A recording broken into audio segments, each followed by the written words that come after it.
Euzu billahi mineşşeytanirracim. Bismillahirrahmanirrahim. Elhamdülillah ve salatu ve selamu ala Resulillah. Değerli arkadaşlar, İbn-i Cüzey el-Gırnati'nin Et-Teshil li Ulum-i Tenzil adlı eserinden Hucurat suresi tefsirinin 8.sini yapmak üzere birlikteyiz. Geçen dersimizde tam olarak ya eyyühellezine amenu ictenibu kethiran minan zanni inne ba'da zanni ismun ve la tecessesu ve la yagtab ba'dukum ba'dan eyuhibbu ahadukum en ye'kule lahme ahihi meyten fekerihtumuh vettekullah innallaha tevvabur rahim ayetine gelmiştik. Tam ayetin başındayız. Efendim başladığımız bu ayetin mealini verelim. Ondan sonra tefsirimizi arz etmeye devam edelim. Mealen ne buyuruyor bu ayet-i kerime? Ya eyyühellezine amenu. Ey iman edenler. İctenibu kethiran minel-zanni. Efendim zannın çoğundan sakının. İctenibu kethiran minel-zanni. Efendim iki türlü mana verilebilir. Zandan çok sakının veya zannın çoğundan sakının. Ama ilk akla gelen mütebadir mana zannın çoğundan sakının. İnne ba'da zanni ismun. Niye? Çünkü zannın bir kısmı günahtır.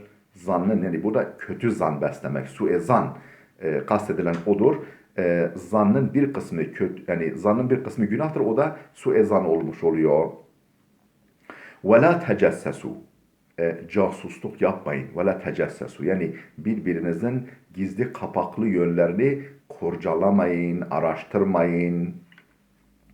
Ve la yagtab ba'dukum ba'dan.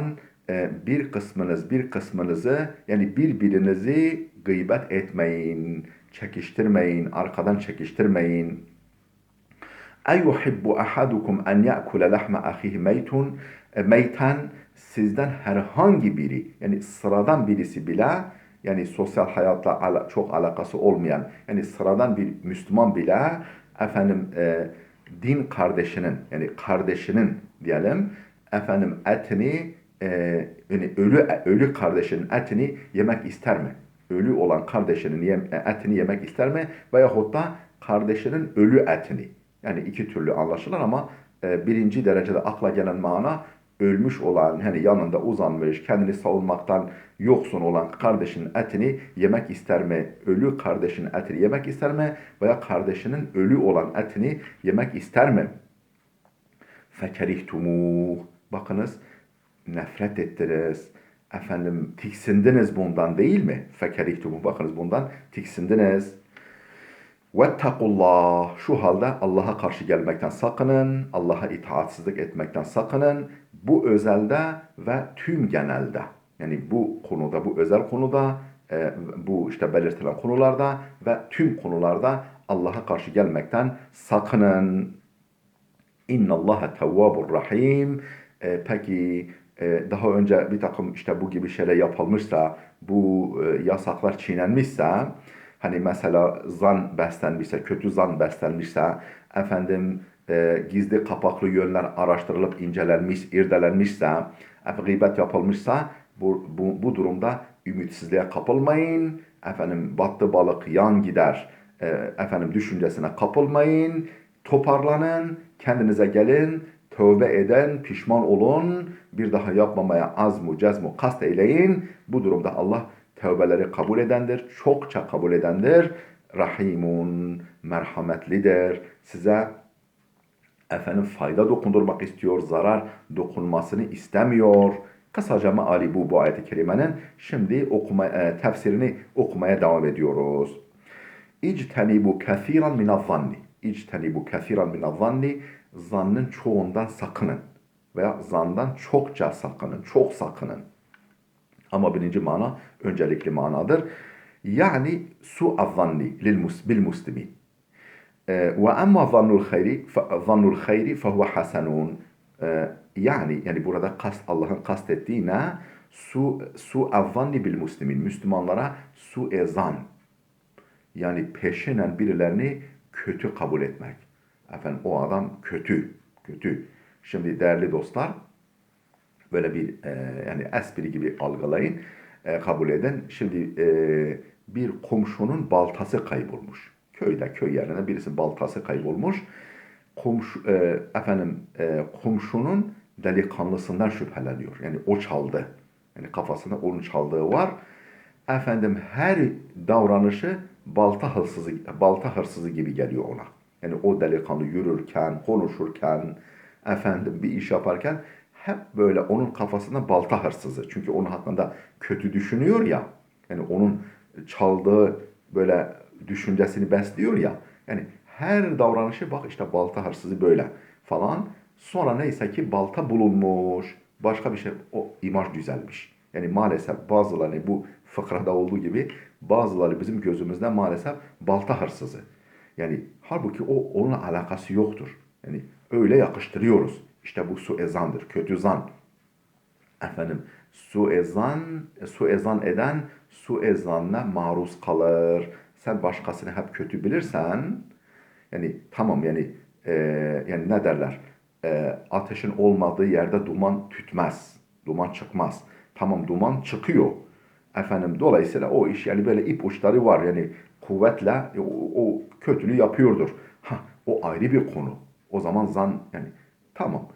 O zaman öyle bilebilirsin kendi kafanda ama hiçbir emaresi yok ve güçlü emare belirti işaret yok.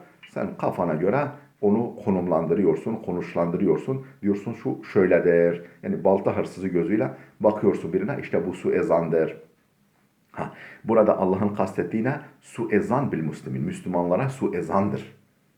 Efendim insanlara suezandır. Tabi Müslüman olmayan zaten efendim yani onun bize göre bizim ölçülerimizi kullanmaz. Onların kendine göre ölçüleri var. Ve emma zannul hayri zanne hayır yani hayırlı düşünceye gelince birisi hakkında hayır fikirler beslemek, güzel fikirler, düşünceler beslemek o böyle iyi adamdır. Efendim o şunu yapmaz, bunu yapmaz. Yani kötü şeyler yapmaz diye bunu böyle hüsnü zan etmek, hayırlı zan beslemek fehuve hasenun. Bu güzeldir. Bu makbul bir şeydir. Bu sevaplıdır, güzeldir. Yani sen onu iyi bilirsen efendim o bak nasılsa beni iyi biliyor der.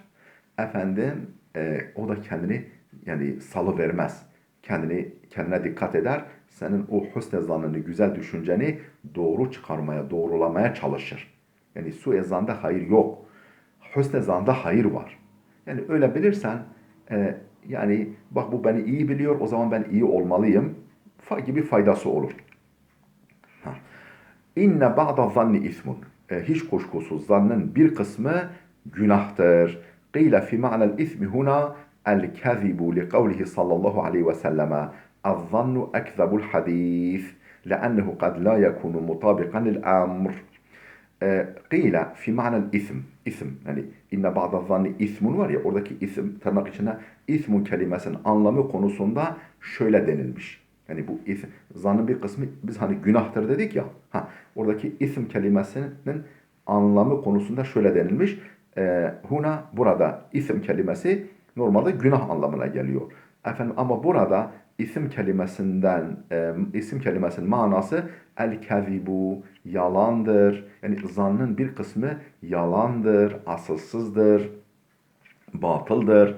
Peki bu isim kelimesinin yalan anlamına geldiğini şu hadisten çıkarıyoruz.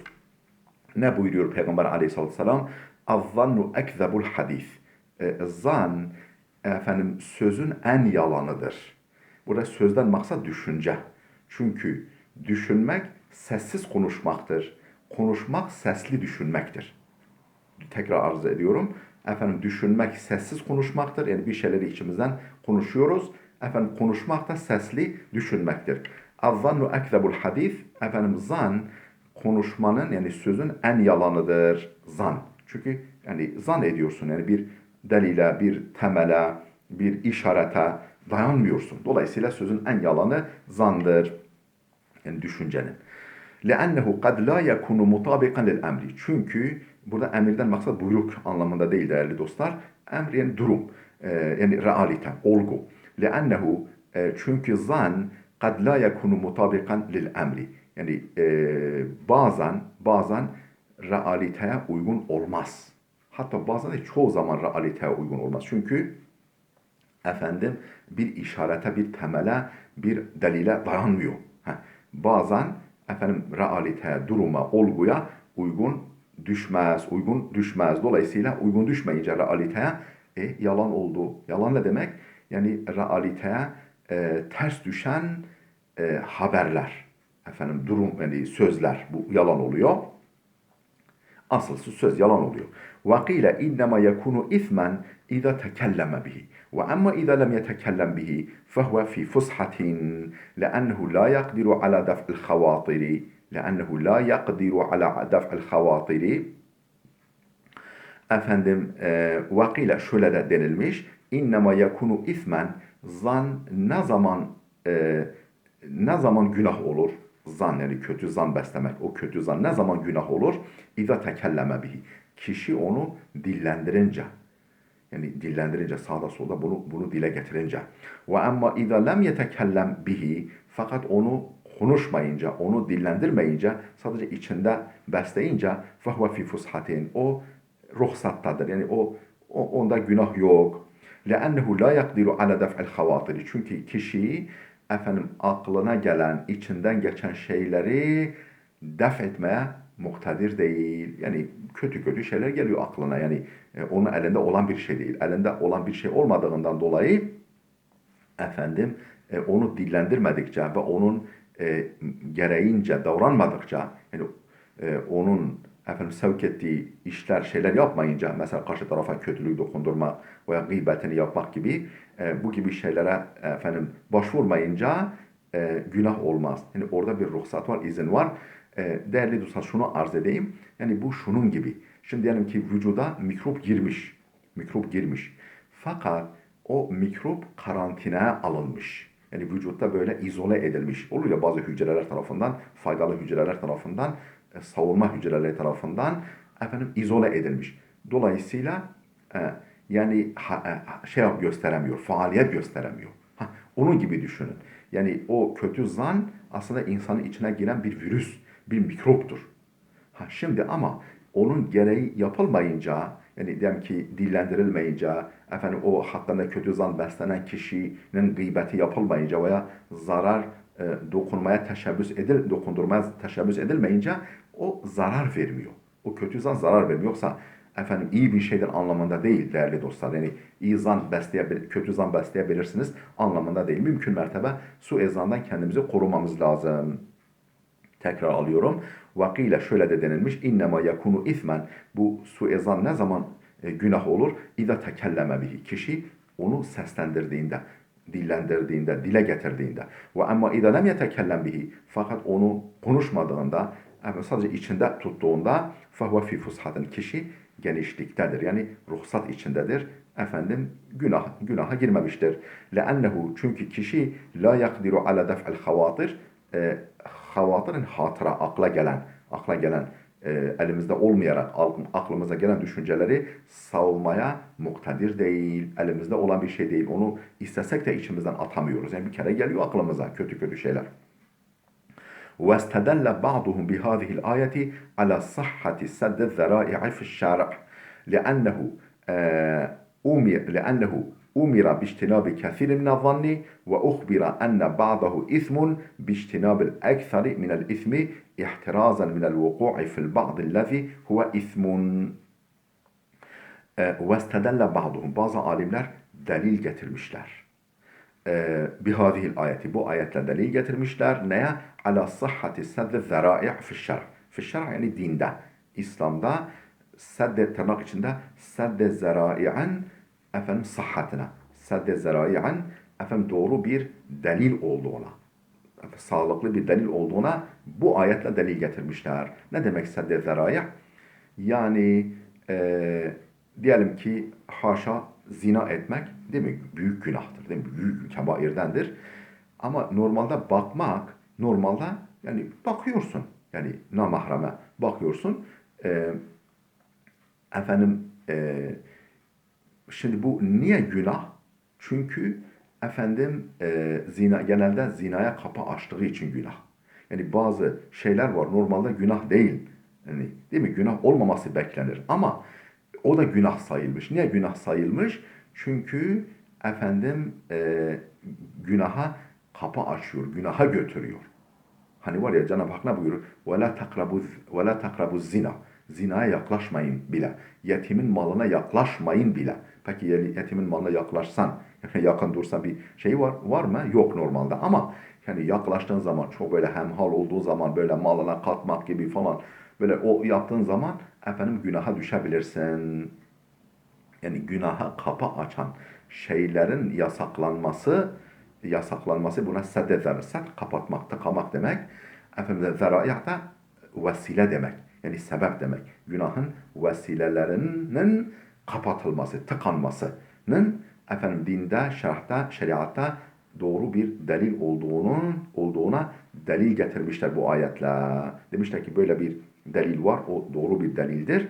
Yani kötülüğe kapı açan şeyin de kapatılması. O kapının tamamen kapatılması. وَاسْتَدَلَّ بَعْضُهُمْ بِهَذِهِ الْآيَةِ Bazıları bu ayetle delil getirmişler. Neye? عَلَى صَحَّةِ Doğruluğuna, efendim doğruluğuna, olabilirliğine sedde zerai'an fi şer'i dinde. Yani kötülüğe kapı aralayan her şeyin kapatılmasının, o kapıların kapatılmasının doğru olduğuna delil getirmişler. Niçin? Ne alaka? Alaka şu. لِأَنَّهُ اُمِرَ بِاجْتِنَابِ كَثِيرٍ مِنَ الظَّنِّ Çünkü لِأَنَّهُ şundan dolayı ki zannın çoğundan sakınılmak emredilmiş. Zannın çoğundan sakınılmak emredilmiş.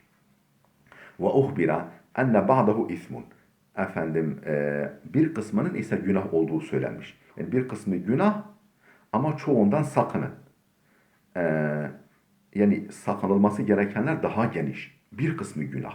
Ha demek ki çoğundan sakınacaksın ki o günah olan bir kısmına düşmeyesin. Şöyle bir örnek vereyim değerli dostlar. Şimdi diyelim ki hani eskiden bizim Suriye bizim sınırımızda mayın tarlaları vardı. Mayınlı bir tarla düşünün. Efendim tabii her noktası mayınlı değil. Yani diyelim ki arazi şu kadar dönümlük arazi 3-5 tane mayın konmuş da mesela. Sen diyorsun ki bu araziye girme çünkü bir kısmı mayınlıdır. Araziye girme. Yani bu geniş araziye girme çünkü bir kısmı mayınlıdır. Yani her noktası, her metrekaresi mayınlı değil aslında. Ha, bunun gibi yani zan alanına girme çünkü bir kısmı günahtır. Patlayabilir. Hani manen efendim seni helake götürebilir.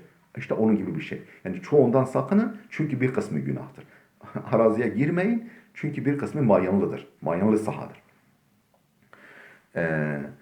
وأخبر أن بعضه إثم باجتناب الأكثر من الإثم احترازا من الوقوع في البعض الذي هو إثم ne emredilmiş? Yani umira biçtinabil ekser minel ismi. İsm. Biçtinabil ekseri minel ismi ihtiraza minel vuku'i fil ba'd. Ellezî huve ismun. Bence burada bir ibare yanlışlığı var bakınız. Biçtinabil ekseri minel zanni diyecek. Burada isim kelimesinin altını çizin. Böyle çarpı koyun. Onun yerine zan yazın. Çünkü burada bir baskı hatası vardır mutlaka. Yani ne ile emredilmiş? Biçtinabil ekseri minel zanni. Zannın çoğundan sakınılmak emredilmiş.